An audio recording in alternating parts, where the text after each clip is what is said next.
Alrighty, Curtis, here's your 4/8 small block Ford. Use descriptions combination. Got several ice cast heads on it. Custom grind hydraulic roller. Got the rear sump oil pan on for you. Obviously, you must have your own induction and ignition. We're just running our dyno stuff. Going to make a run. See what she does. Stay tuned.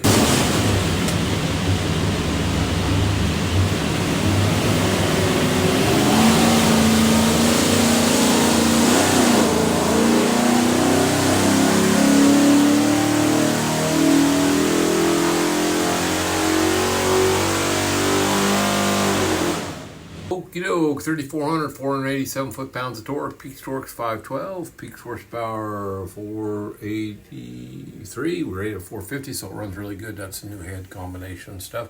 What we'll do now is pull the pipes back, make sure it's good and clean for you, show you a couple of things. When you see, you're going to find this thing looks like a credit card. It's a USB card. It is full of technical information. In your crate, there will be this packet. It'll have the engine spec sheet. Highly recommend reading all that. Have a great day.